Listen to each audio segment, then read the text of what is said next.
Thank you very much for this nice introduction and for this invitation at all. And I have to say it's a bit bizarre speaking in such a huge hall without any audience, but I hope I can get connection to all the people out there. As you've seen, I changed a little bit the title of the lecture, Consequence Paralysis and How to Cure It, because I thought it could be good to have a little bit optimism in a time where everyone has a lot of sad statements to make. And at the end of the lecture, I will try to give 6 points an outlook to the future.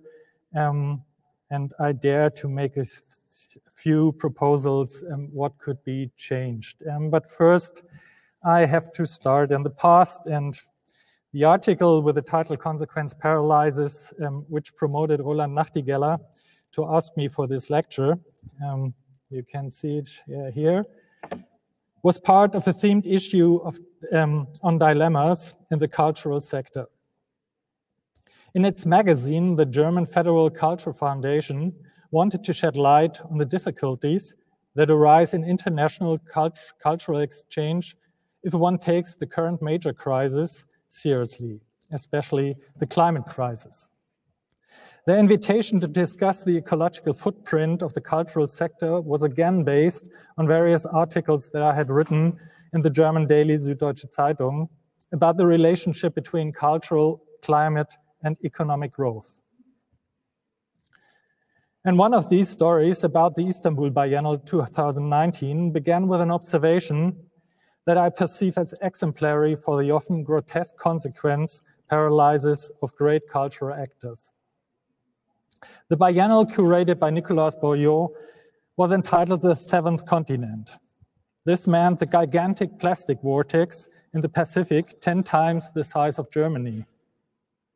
But while Bourriot explained at the press conference why he had made this environmental disaster the trigger of his art selection, coffee in disposable cups with plastic lids was distributed to the many journalists and curators who had flown in for the event.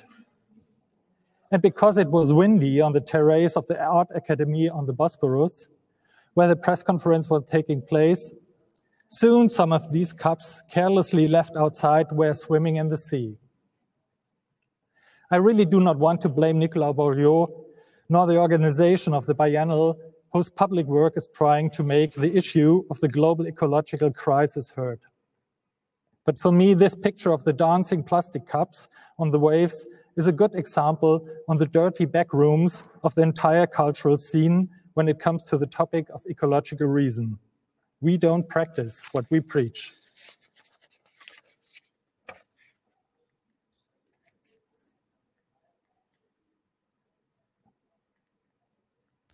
The number of exhibitions and projects that deal with the destruction of the general livelihood by humans is increasing all the time. I have here 4 examples from Germany this year. The consequences that institutions draw for themselves, on the other hand, are mostly on a stage as if climate change were a completely new event to them and not a scientific prediction that is around 50 years old.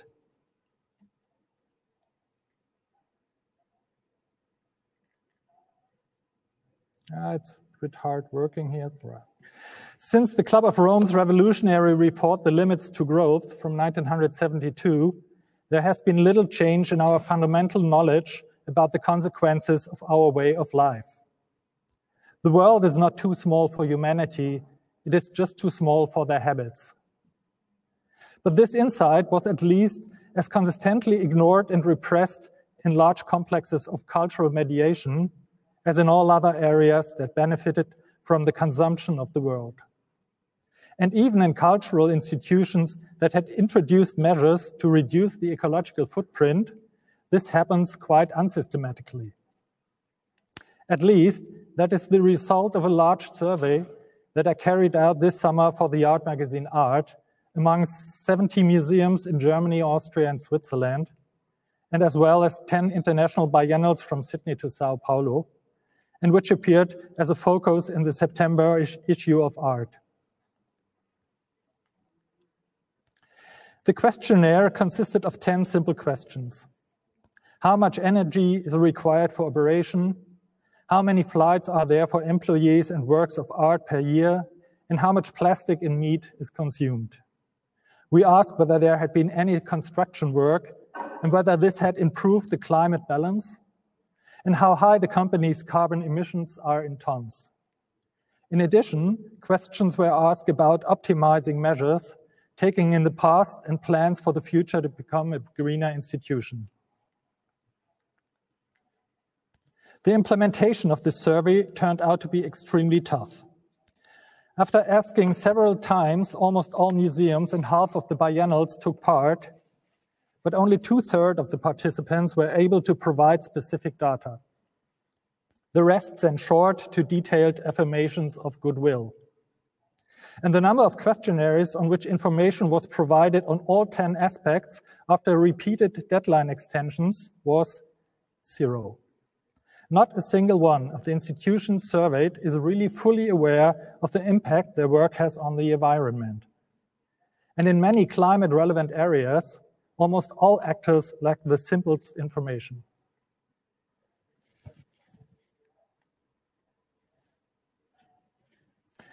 A total of 6 single museums knew their carbon emissions. Here you see the amount of all the Staatliche Museen of Berlin, all museums of Berlin, that are 30,000 tons CO2, and that is similar to 150 million kilometers driven by car. And if you see the amount of energy they're used, you can see the highest amount is Nationalgalerie von Mies-van-der-Rohe that has nearly 13 gigawatt on energy. And this is similar for most of all of the museums who are like aquariums and heating the environment like a sauna with an open door.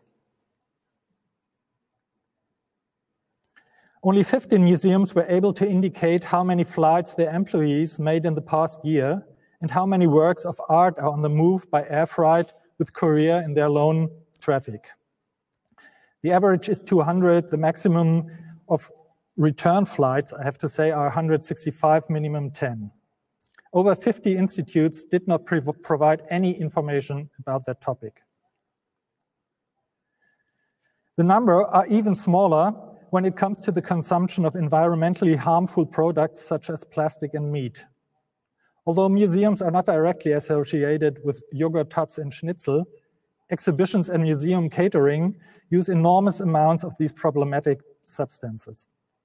But only 6 out of 69 museums administrations knew how much plastic they use every year. The maximum value is 4,800 tons. And only 3 institutions did not hide behind the argument that the amount of meat is a matter for the restaurant tenant. 4,400 kilograms is the meat consumption of a museum restaurant in a medium-sized house per year. Among other things, this generates around 24,000 kilograms more carbon in the atmosphere.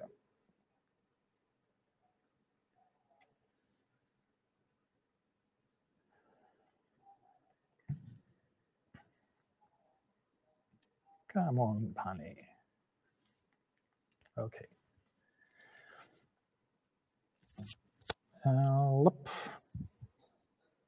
I'm sorry.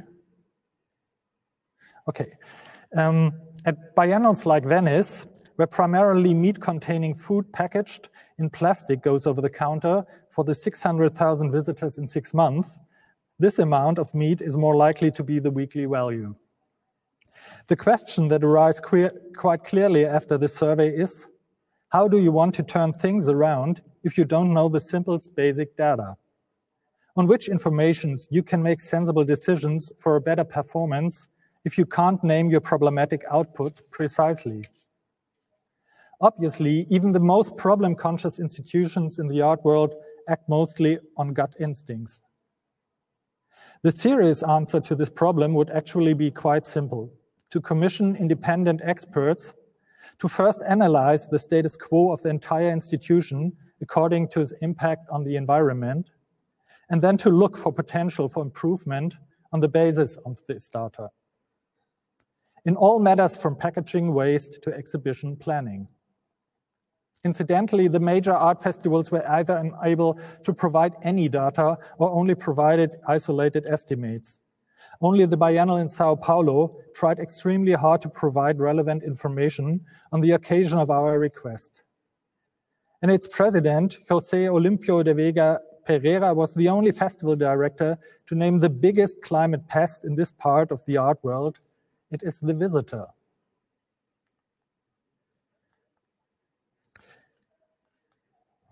I'm sorry for the problems with the screen, but it's not really working the way it should. Pereira said in a statement, "In our long-term goal of becoming a climate-neutral festival, we are aware that the greatest challenge is the amount of flights we generate.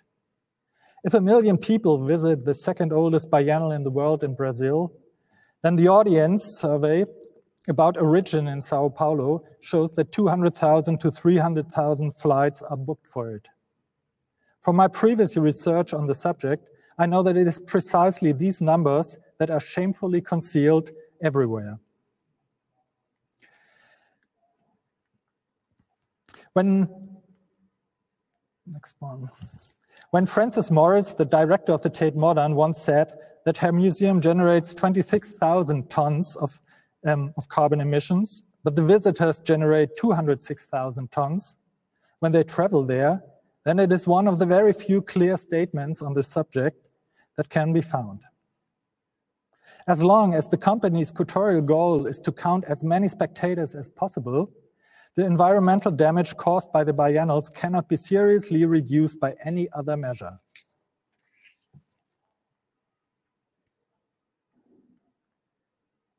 A particular blatant example in this context is Documenta 14. Adam Chimchik's kind invitation in 2017 that all visitors to the world's largest art festival would like to see both locations of his double Documenta in Kassel and Athens would have meant the following in figures: that the around 1,800,000 Kasslers would have flown to Greece, the around 300,000 guests from Athens to Hesse and back. In fact, there was probably only a tiny overlap, especially cultural professionals and people who wanted to go to Greece for vacation. And that actually saved 1 million tons of CO2 emissions that would have been released by the corresponding air traffic. Although Documenta 14 focused on a global power and injustice imbalance, had it been successful, it would have become a prime example of what is now called climate racism. That the luxury behavior of privileged states, as expressed in the mass flying to art events, produces ecological damage that is particularly visible in the countries of the global south due to the consequences of global warming.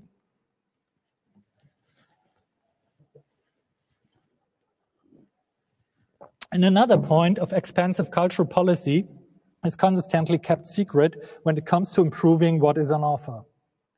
The construction of new museums and cultural buildings causes such an unreachable amount of pollutants and ecological problems that all energy-efficient measures that engineers and architects think up can never compensate for them.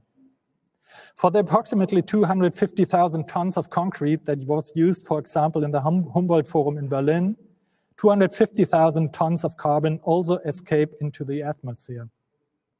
It takes 24 million liters of water just to make the cement, and the production of more than 20,000 tons of steel, the stone facades, the windows and house systems, diverse additional gigantic amounts of energy that will not appear in any balance sheet when it comes to the ecology of the building.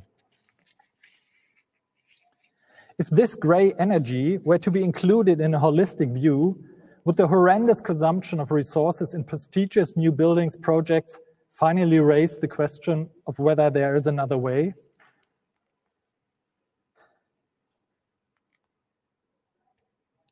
And that brings you back to the conjuring up dilemmas. A word that always sounds to my ears as if it were justification not to change anything. Many representatives of an international networked art travel society speak of dilemmas when they are asked about their overall ecological behavior as if they were powerless before the facts.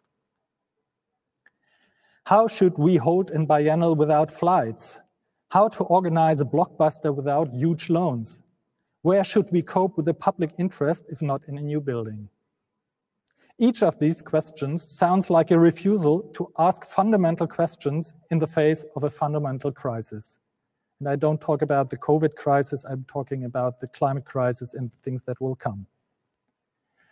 In the many conversations with directors, curators, and other employees of cultural institutions that I have had during my research in recent months, everyone is now open to the topic of ecological self-responsibility. But when it comes to questions about the specific consequences, very few people question their own concepts. Rather, most of these responsible in the cultural sector announce the same solutions as corporate managers and politicians who do not want to identify the core of the climate problem. Here as there, the answer is not, we have to say goodbye to our habits and economic thinking as quickly as possible, but rather the technicians should please fix it. In the top 10 measures for greener museum that our climate survey revealed, the replacement solutions in the technical area clearly dominate, followed by the promises of avoiding waste and matters. It is undoubtedly correct to replace light bulbs with LEDs, letters with emails, and old air conditioners with new ones. But apart from the fact that these improvements also consume resources, and often not less, but only somewhere else, this turn to the engineers split the problem from its political dimensions. In this context, the question should be, doesn't the cultural industry act according to exactly the same rules as the global growth economy, whose destructive consequences it likes to criticize? Isn't it all about growth, about increasing visitor numbers and profit, about competition between institutions, cities, and countries, about brands and innovations, consumption of values, and the personal status of artists, curators, journalists, visitors, collectors, and gallerists? Only that one likes to name these parameters differently and explain them to be of cultural value. Fortunately, it is slowly becoming noticeable that many of the actors are changing their views. It just becomes harder to be inactive with each day of grim news about the state of our planet. And the longer we wait to make changes, the faster the radical answers become the reasonable. That is why the entire cultural sector, including my own journalist profession, must now ask itself new questions. What are the new priorities for cultural mediation that have arisen from this crisis and the forthcoming crisis? What can be changed in terms of exhibition policy? What could be new goals for the organization of cultural events and the relationship with visitors so that the cultural industry does not continue to harm the environment? And I suppose there will be unknown positive effects if you accept the challenge of the crisis and develop new concepts for cultural exchange. I would like to briefly name a few ideas of changes that have emerged from many discussions with curators and artists in the last months. First, transparency instead of shame. In order to make serious decisions about a clean operation, all cultural institutions would have to carry out a sincere and, if possible, annual examination of their environmental concerns, including their supply chain, the gray energy, and the consumption caused by their visitors. These results should be, in principle, also be published, for example, in the form of a comparable environmental traffic light. This not only increases the credibility of the institutes and creates empirical knowledge to make reliable improvements, it also creates the fundament for a constructive exchange with other institutions. Second, cooperation instead of competition. Even if many museums and other exhibition formats cooperate closely with one another today, the idea of competition is still a key driver in the business. When it comes to viewership, public attention, star hunts, and hit news, competition is heavily promoted by politicians, the art market, the personal vanities, and status thinking. This competition leads to the higher, better, further that still has a firm grip on the art business as a whole. As in the growth economy, this attitude also obstructs the view of wear and tear in the sub-area of culture. Cooperation as a guiding principle can in many areas from travel to exhibition architecture stimulate alternatives that conserve resources and perhaps also results in new artistic concepts. Third point, content instead of prominence. Stars, sensations, and events have become the determining factor in the field of art in the last few decades. Driven by the capital power of the art market and the international competition for attention, large areas of the exhibition industry have taken on the characteristics of a consumer and entertainment market where content is of secondary importance. Blockbusters and must-sees guide the crowd. Reversing this trend would not only relieve the environment of large volumes of travel, but also regain a discursive terrain where stimulation rather than excitement occurs. Fourth, intensity instead of exclusivity. Although everyone knows from experience that productive debate is promoted less by brief impulses than by patient processes, the event is the ultimate in capitalist cultural production. Therefore, the restriction of the cultural jet set would perhaps also be an opportunity to create the change to a more sustainable form of art and discourse production. Fewer but longer and more intense stays by artists at art institutions could certainly improve the quality of cultural understanding, be it in the form of residences, links to education institutes, or in the form of an open studio. And also art institutions can intensify their efforts to bring their ideas to people who never cross the threshold of a museum because they think this place is not for them. 5, local instead of international. After all, favoring the local contexts and treasures is at least as necessary in the art world as in the economy. Intelligent collection presentations by external experts can make you forget that you are no longer served with elaborate solo shows. And the redefinition of the museum as a discursive place, where less the masterpiece is admired than the social debate is stimulated with artistic means, could be a great achievement for every community. And last but not least, creativity instead of conformity. Against the depressive or easygoing proclamation that the world of art will end if it cannot go on as before, only creativity helps. The situation is now so urgent for everyone that only serious consequences will ensure survival. And the consequences of our habit to exhaust the world will not stop at the doors of the art world. That is the reason why we need new ideas in every sector of the society, and the art institutions are a fantastic place to create, push, spread, and connect new ideas. As long as there is still time, it is important to overcome the consequential paralysis of the spirit and courage, because the whole art world cannot stay as it was. One last sentence I would like to add. I know that many of those gathered here digitally are already working on some or all of these points. But I also know from my research and discussions that there is still an enormous resistance to fundamentally questioning the operating rules. Whether it is about prestige buildings or revenue demands from politics, key figures for increasing the audience, or press articles about exhibitions. And that's why I believe that the only way to dissolve such resistance is to act in solidarity.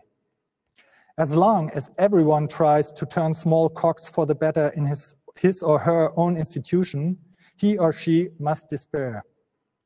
Only networked action helps, and that's where I place my hopes in organizations like yours. Many thanks for your attention.